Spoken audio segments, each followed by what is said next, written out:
അപ്പോൾ നമ്മുടെ അട വെച്ചുള്ള പായസം തയ്യാറാക്കാൻ വേണ്ടി തുടങ്ങുവാണ്. കഴിഞ്ഞ വീഡിയോയിൽ അട ഉണ്ടാക്കുന്നത് എങ്ങനെയാണെന്ന് ഡീറ്റെയിൽ ആയിട്ട് കാണിച്ചിട്ടുണ്ടായിരുന്നു. ആ അട വെച്ചാണ് നമ്മൾ ഇന്ന് പ്രഥമൻ ഉണ്ടാക്കുന്നത്. അപ്പം ആ വീഡിയോ കാണാത്തവരുണ്ടെങ്കിൽ ഒന്ന് കണ്ടു നോക്കുക. ബാലൻസ് ആയിട്ടാണ് നമ്മൾ ഈ വീഡിയോ ചെയ്യുന്നത്. അപ്പോൾ നമുക്ക് തുടങ്ങാം അതെങ്ങനെയാണ് തയ്യാറാക്കുന്നതെന്ന്. അപ്പോൾ എപ്പോഴും പറയുന്നതിൻ്റെ നിങ്ങൾ ആദ്യമായിട്ടാണ് എൻ്റെ ചാനൽ കാണുന്നതെങ്കിൽ ഒന്ന് സബ്സ്ക്രൈബ് ചെയ്യുക. കൂടെ വരുന്ന ബെല്ലൈക്കൺ ഇനേബിൾ ചെയ്യണം. അപ്പം ഞാൻ ഫ്യൂച്ചറിൽ ഇടുന്ന വീഡിയോസിൻ്റെ നോട്ടിഫിക്കേഷനൊക്കെ നിങ്ങൾക്ക് കിട്ടണമെന്നുണ്ടെങ്കിൽ ബെല്ലൈക്കൺ ഓണാക്കി വെച്ചാലേ കിട്ടുകയുള്ളൂ. അപ്പം നമുക്ക് നോക്കാം ഇതെങ്ങനെയാണ് തയ്യാറാക്കുന്നതെന്ന്. ആവശ്യമായിട്ടുള്ള സാധനങ്ങൾ എന്തൊക്കെയാണെന്ന് നോക്കാം.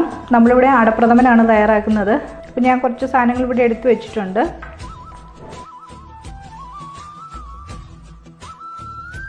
ഇത് നമ്മൾ ഉണ്ടാക്കി വെച്ച അടയാണ്. അപ്പോൾ നമ്മളിപ്പോൾ എടുത്തിരിക്കുന്ന അട ഒരു 1/4 കിലോളം അട വന്നിട്ടുണ്ട്. അപ്പോൾ അതിൻ്റെ ഇരട്ടിയായിട്ടാണ് നമ്മൾ ശർക്കര ഉപയോഗിക്കേണ്ടത്. പിന്നെ ഓരോരുത്തരുടെ മധുരത്തിനനുസരിച്ചുള്ള ശർക്കര നമുക്ക് ചേർത്ത് കൊടുക്കാം. അപ്പം 1/4 കിലോ അടയായ കാരണം ഞാനൊരു 1/2 കിലോയുടെ അടുത്ത് ഈ ശർക്കര ചേർത്ത് കൊടുക്കും. ഇതൊരു ഓർഗാനിക്കായിട്ടുള്ള സാധനങ്ങളൊക്കെ വിൽക്കുന്ന ഒരു ഷോപ്പിൽ നിന്ന് മേടിച്ചാണ്. അപ്പോൾ ഇത് വതിയൽ ശർക്കര എന്നാണ് അവർ അറിയപ്പെടുന്നത്. കരിമ്പാട്ടി അതിൻ്റെ ഫസ്റ്റ് ക്വാളിറ്റി ആയിട്ടുള്ളതാണ്. ഇത് ഉരുക്കി ഇട്ടിരിക്കുന്നതാണ്. ഉരുക്കിയ ശർക്കരയാണിത്. ഇത് 1 കിലോയാണ്. അപ്പോൾ അതിനൊരു പ്രൈസ് ഇട്ടിരിക്കുന്നത് 160 രൂപയാണ് 1 കിലോയ്ക്ക്. അപ്പോൾ ആ ഒരു ഷോപ്പിൽ നിന്ന് ഓർഗാനിക്കായിട്ടുള്ള സാധനങ്ങൾ വിൽക്കുന്ന ഷോപ്പിൽ നിന്ന് മേടിച്ച ശർക്കരയാണിത്. അപ്പം 1/4 കിലോ അടയായ കാരണം ഞാനൊരു 1/2 കിലോയുടെ അടുത്ത് ഈ ശർക്കര ചേർത്ത് കൊടുക്കുന്നുണ്ട്. പിന്നെ മധുരം കുറവ് ആവശ്യമുണ്ടെന്നുണ്ടെങ്കിൽ അതനുസരിച്ച് നമുക്ക് ചേർത്ത് കൊടുക്കാവുന്നതാണ്. പിന്നെ നമുക്ക് നെയ്യ് ആവശ്യമായിട്ടുണ്ട്. നമ്മൾ നട്ട്സൊക്കെ വറുത്തിടാനും വേണം. പിന്നെ നമ്മൾക്ക് അടയൊന്ന് നമ്മളൊന്ന് വിളയിച്ചെടുക്കാനൊക്കെ കൊണ്ടുമൊക്കെ നമുക്ക് ഈ നെയ്യ് ആവശ്യമുണ്ട്. അപ്പം നെയ്യ് ഞാൻ എടുത്തിട്ടുണ്ട്. പിന്നെ എടുത്തിരിക്കുന്നത് കിസ്മിസ് അണ്ടിപ്പരിപ്പും എടുത്തിട്ടുണ്ട്. ഇത് നമ്മൾ പായസത്തിലേക്ക് വറുത്തിടാൻ വേണ്ടിയാണ്. പിന്നെ ഞാനൊരു മീഡിയം സൈസിലുള്ള ഒരു ചുക്ക്, അതും അതിൻ്റെ കൂടെ ഒരു 15 ഏലക്ക പൊടിച്ചതും കൂടാണ് ഇത്. ചുക്കും ഏലക്കായും പൊടിച്ച അതൊരു 2 ടേബിൾ സ്പൂണോളം വരുന്നുണ്ട്. അപ്പോൾ അതിൻ്റെ നമ്മുടെ ആവശ്യത്തിനുള്ള ഫ്ലേവറിൻ്റെ അനുസരിച്ച് നമുക്ക് ചേർത്ത് കൊടുക്കുക. ഞാനിത് ഈ 2 ടേബിൾ സ്പൂൺ തന്നെ ചേർത്ത് കൊടുക്കുന്നുണ്ട്. അപ്പോൾ ചുക്കും ഏലക്കാപ്പൊടിയും നമുക്ക് ആവശ്യമാണ്. അപ്പോൾ നമുക്ക് പായസം തയ്യാറാക്കാൻ തുടങ്ങാം.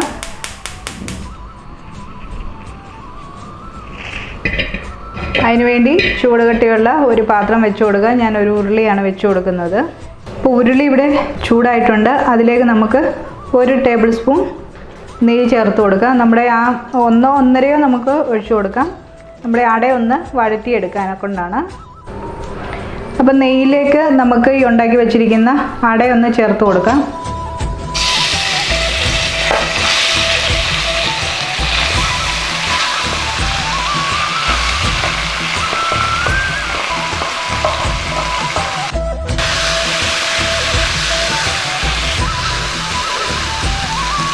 അപ്പോൾ ഞാനിവിടെ ശർക്കര ഇങ്ങനെയാണ് നമ്മുടെ ശർക്കര ഇരിക്കുന്നത്.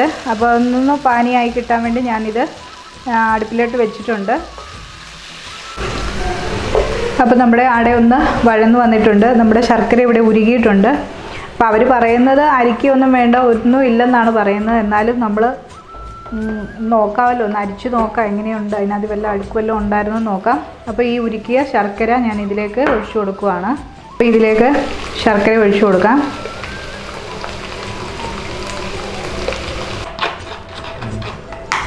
ഇപ്പോൾ അരിച്ച് നോക്കിയിട്ട് ഇതിനകത്തിൽ പദം മാത്രമേ ഉണ്ടായിരുന്നുള്ളൂ.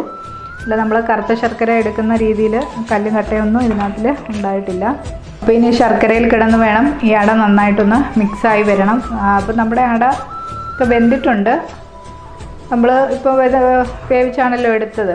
അപ്പം ഇനി ഈ ശർക്കരയിൽ ഈ അട നന്നായിട്ടൊന്ന് യോജിച്ച് കിട്ടണം. അടിക്ക് പിടിക്കാതെ നമ്മൾ തിളക്കിക്കൊണ്ടേ ഇരിക്കുക.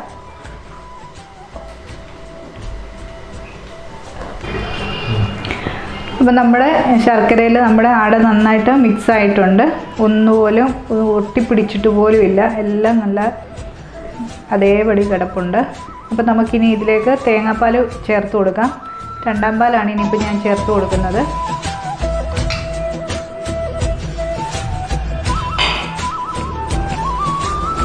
ഞാൻ തീ ഒന്ന് കുറച്ച് വെച്ചിട്ടുണ്ട്. ഇതിലേക്ക് 2ാം പാൽ ചേർത്ത് കൊടുക്കാം.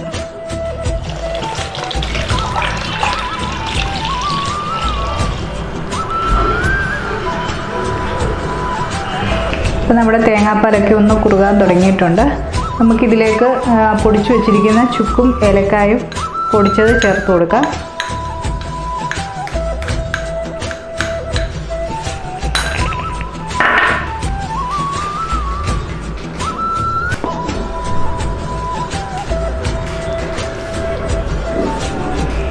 ഇവിടെ ഒരു പിഞ്ച് ഉപ്പൂടെ നമുക്ക് ഒന്ന് ചേർത്ത് കൊടുക്കാം.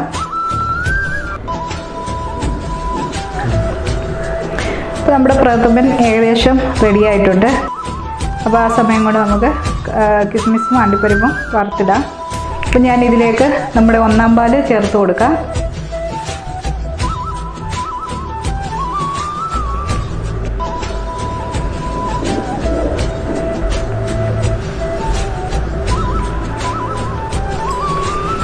അപ്പോൾ ഇതിലേക്ക് ഞാനൊരു 2.5 ടേബിൾ സ്പൂൺ നെയ്യ് ഒഴിച്ചു കൊടുക്കുകയാണ്.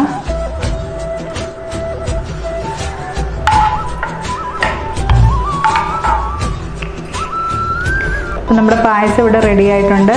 ഇതിൻ്റെ തീ ഓഫ് ചെയ്ത് കൊടുക്കാം.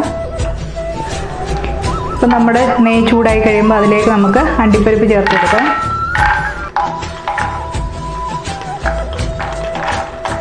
നമ്മുടെ അണ്ടിപ്പരിപ്പ് മൂത്തിട്ടുണ്ട്. ഇതിലേക്ക് നമുക്ക് കിസ്മിസ് ചേർത്ത് കൊടുക്കാം.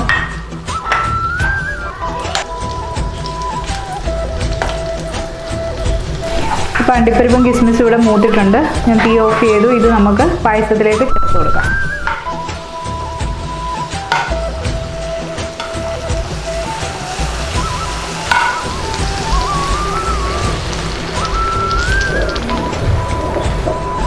അപ്പോൾ ഇപ്പോൾ ഇച്ചിരി ലൂസായിട്ട് തോന്നും. ഇപ്പോൾ തണുത്ത് കഴിയുന്നുണ്ടെങ്കിൽ ഇത് കറക്റ്റ് പരുവത്തിലായിക്കോളും.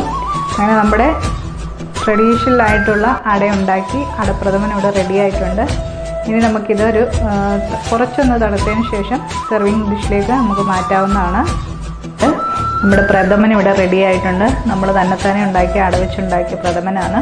അപ്പോൾ ഇത്തവണത്തെ ഓണത്തിന് എല്ലാവരും ഇതൊന്ന് ട്രൈ ചെയ്ത് നോക്കണം. വീഡിയോ ഇഷ്ടമായാൽ ലൈക്ക് ചെയ്യാനും ഷെയർ ചെയ്യാനും. അപ്പോൾ നിങ്ങൾ ചാനൽ ആദ്യമായിട്ടാണ് കാണുന്നതെങ്കിൽ സബ്സ്ക്രൈബ് ചെയ്ത് സപ്പോർട്ട് ചെയ്യണം. ഇനിയും വരുന്ന വീഡിയോസിൻ്റെയൊക്കെ നോട്ടിഫിക്കേഷൻ കിട്ടാനൊക്കെ കൊണ്ട് ബെല്ലൈക്കൺ ഓണാക്കി വെക്കണം. അപ്പോൾ വേറൊരു വീഡിയോയുമായി കാണും വരെ ബൈ. എല്ലാവർക്കും എൻ്റെ ഓണാശംസകൾ.